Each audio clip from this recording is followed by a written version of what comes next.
Halo, perkenalkan nama saya Sabina Tania dari kelas Fasa FB Ratna. Hari ini saya akan menjelaskan tentang sumber daya alam. Nah, yang pertama itu adalah pengertian sumber daya alam.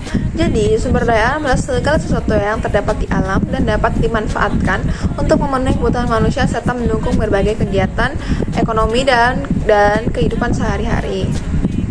Sumber daya alam ini sangat penting karena mereka menyediakan bahan baku untuk produksi barang, energi, dan berbagai kebutuhan lainnya. Pengelolaan yang bijaksana dan berkelanjutan sangat penting untuk menjaga keseimbangan ekosistem dan memastikan bahwa sumber daya ini tetap tersedia untuk masa depan.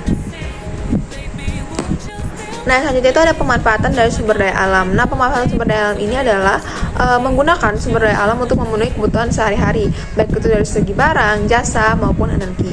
Nah, contoh dari pemanfaatan itu ada dari pertanian, menggunakan tanah, air, dan juga tumbuhan untuk pangan dan kebutuhan lainnya. Yang kedua, ada energi. Memanfaatkan sumber daya seperti batu bara, minyak bumi, gas bumi, dan energi terbarukan seperti matahari dan angin untuk listrik dan bahan bakar. Nah, yang ketiga, ada pertambangan. Mengambil mineral, logam, dan batu bara untuk industri dan teknologi. Yang keempat, ada perikanan. Mengelola sumber daya laut dan air tawar untuk konsumsi dan perdagangan. Yang kelima, ada hutan. Memanfaatkan kayu dan hasil hutan non-kayu untuk berbagai produk. Yang keenam, ada pariwisata. Menarik wisatawan dengan keindahan alam seperti pantai dan gunung. Yang ketujuh, ada kesehatan. Menggunakan tanaman obat untuk pengembangan obat dan terapi. Nah, yang selanjutnya ada jenis-jenis dari sumber daya alam.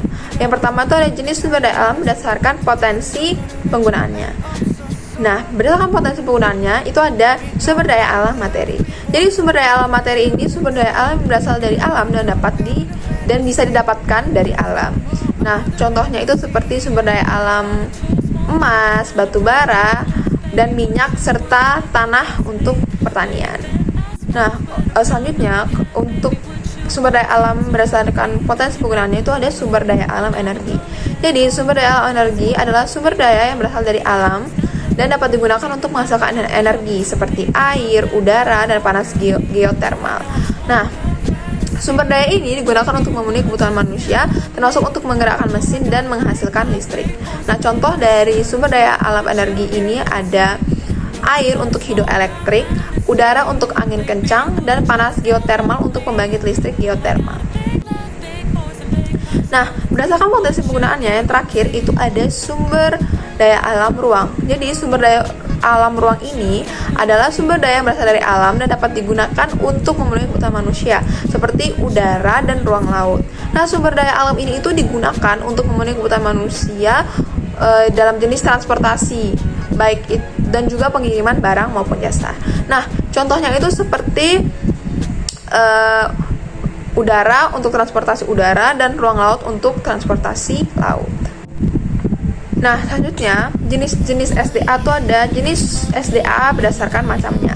Nah, yang pertama itu ada sumber daya alam non-hayati.